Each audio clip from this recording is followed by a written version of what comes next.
Welcome to the Deep Dive. Today, we're really digging into something vital for any small business out there, building trust. Specifically, how you do that on social media. It's such a critical topic. Absolutely. Huh? And we've been looking at ways to cultivate that connection with your audience. Mm. If you're thinking about implementing some of these ideas and want to give your profiles a bit of an edge, you might want to check out a site like rapidboost.net for boosting options. Right. Because in today's, well, let's face it, crowded online world, trust isn't just a nice bonus. It's foundational for success. Totally. And the stats back it up. Yeah. That Edelman Trust Barometer finding is pretty stark, isn't it? It really is. 81% of consumers saying brand trust is a deal breaker or a deciding factor. That's huge. It makes sense, though. Absolutely. So our mission today really is to pull out some practical, actionable tactics, things small businesses can actually use, like right away, to build that trust on their social channels. Okay, let's dive in. First things first, that initial impression. Optimizing your social media presence. It sounds basic, maybe, Yeah. but it's the foundation. It's so true. Your profiles are like your digital storefront window. People make snap judgments, based on how clear, how professional things look. And it's amazing how much weight that carries. So we're talking about having profiles that are, well, complete and consistent everywhere you are online. Exactly. Think about your logo, your images. Are they high quality? Are they recognizable? Does it immediately say, okay, this is a legit business? Yeah, that instant recognition. And it's not just the visuals, is it? It's the information, too. Oh, definitely. Accurate business name, a bio that actually tells people what you do, current contact info, links that actually work. It seems so obvious, but you'd be surprised how often you see inconsistencies. A different name spelling here, old phone number there. It immediately sort of plants a seed of doubt. It does, and that leads right into consistent branding. Same colors, same voice, same kind of message across Instagram, Facebook, LinkedIn, wherever you are. It builds this unified, trustworthy feel. Like your example of the travel consultancy, mismatched logos versus the polished competitor. Yeah. You just instinctively trust the second one more, don't you? It's a no-brainer, right? The consistent one feels more reliable.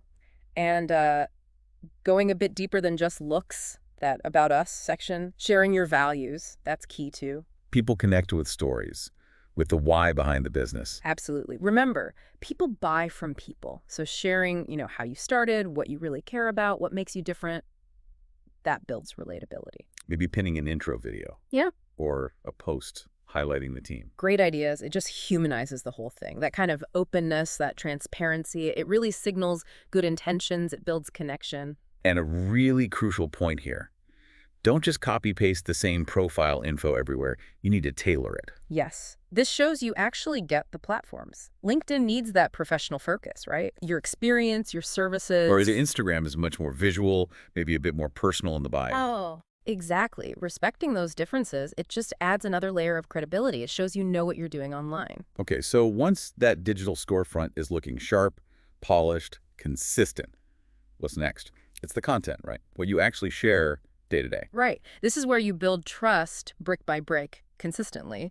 And it's not just about pushing your products all the time. No, definitely not. People tune that out pretty quickly. They do. What works now is showing your expertise, offering real value, content that solves a problem for your audience or teaches them something useful, that positions you as an authority, someone they can trust. Like the local accountant example you mentioned, sharing tax tips. That's genuinely helpful. Exactly. Or sharing behind-the-scenes stuff. Letting people see the process, the people involved, it builds transparency. Right. And of course, customer testimonials, case studies, showing real results. That real-world proof is powerful. And speaking of real, there's this shift towards authenticity, isn't there? Away from super polished, maybe slightly unreal content. Oh, massively. Audiences today are really savvy.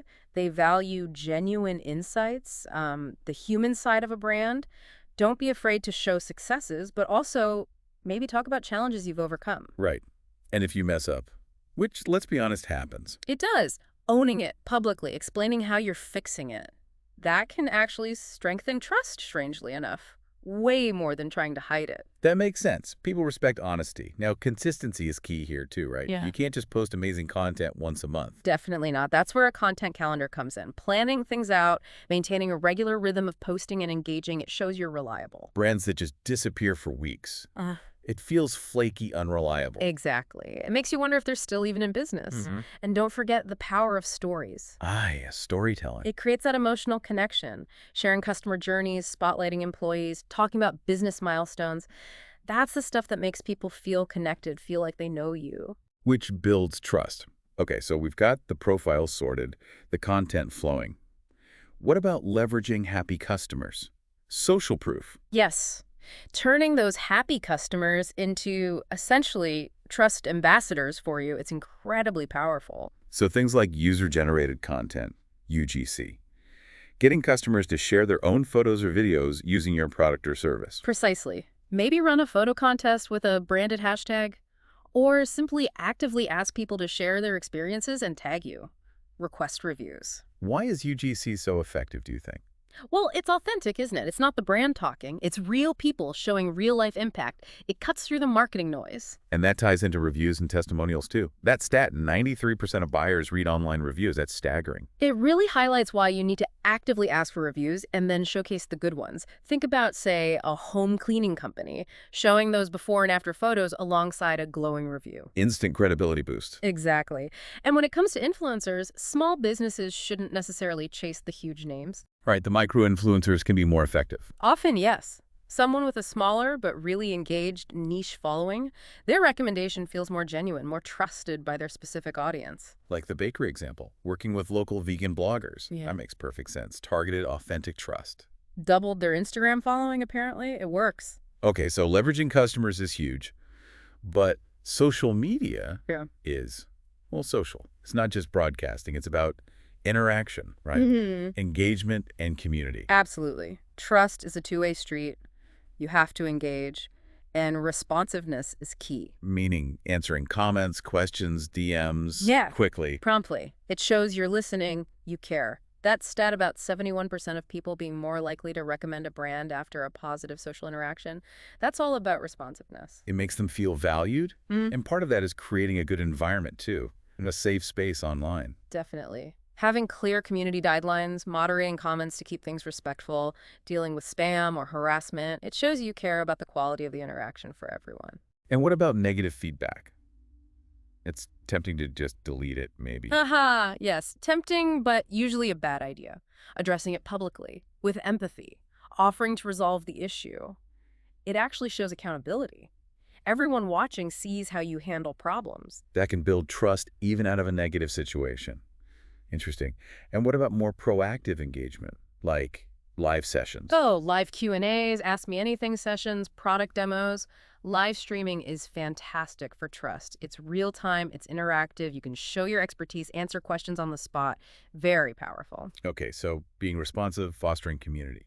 Now let's talk more about transparency and ethics. You called it the trust multiplier. I think it really is, because it amplifies everything else you're doing, like admitting mistakes, which we touched on. Right, sharing the lessons learned, like that marketing agency example. They actually saw more engagement after being honest about a failed campaign. It shows humility, a willingness to learn. People connect with that. And on the ethics side, disclosure is non-negotiable. Meaning clearly labeling sponsored posts, affiliate links, that kind of thing. Absolutely. Trying to hide partnerships erodes trust instantly if people find out. Just be upfront. It's legally required in many places anyway, but it's also just the right thing to do. And transparency also means showing your positive impact, right? Yeah. Beyond just business. Yes. Showcasing community involvement, charitable work, maybe sustainable practices. It shows your values in action. And what about data privacy? That feels increasingly important. Hugely important. Being clear about how you handle customer data. That 2023 survey finding 67% reporting improved trust with clear data usage statements that tells you people are paying attention. So be clear, be ethical. Okay, we're doing all this stuff, optimizing, creating content, engaging, being transparent. How do we know if it's actually working? How do we measure trust? Great question. While trust itself is a feeling, it does leave tracks in the data. You can monitor key metrics. Like what specifically? Well, look for growth and repeat engagement. Are the same people liking, commenting, sharing consistently? Are you getting more positive reviews and user-generated content? Is referral traffic from social media to your website increasing? Sentiment analysis too, maybe. Looking at the overall tone of mention. Exactly. Are people generally speaking positively or negatively about you online? You can use the built-in analytics on the platforms or third-party tools for deeper insights. And the point isn't just to track it, but to learn from it. Precisely. If engagement drops, why? Was it the content? The timing? If sentiment turns negative, what caused it? You need to analyze and adapt, maybe A/B test different approaches. So it's iterative. Trust isn't something you just build once and forget about. Not at all. It needs constant nurturing, regular sort of health checks. You have to keep earning it. Okay, this has been incredibly insightful. To wrap things up, let's crystallize some actionable takeaways for small businesses listening right now. What are the immediate first steps? All right.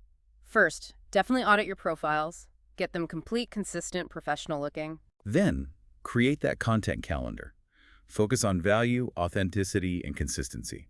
Maybe launch a simple campaign to encourage some user-generated content. Ask for photos, reviews. And set routines for engagement. Dedicate time each day to respond, interact. Good one. Maybe host a live Meet the Team or a Q&A session. Humanize the brand. Keep an eye on those metrics we talked about. Monitor progress, adapt your strategy. And finally, actively invite feedback, good and bad, and show how you're using it. Share those testimonials. Fantastic. It really comes down to the fact that in today's world, trust isn't just important. It's probably the key differentiator for small businesses. It truly is a competitive advantage. Consistency, transparency, and that interactive storytelling we discussed, those are the pillars. And it's worth remembering, every single post, every reply, every interaction, it's either building that trust or potentially chipping away at it. So true. So the final thought for everyone listening is maybe. Which one of these strategies can you start implementing? Well, maybe just refine this week. How can demonstrating that reliability, that authenticity really become the engine that drives your business forward?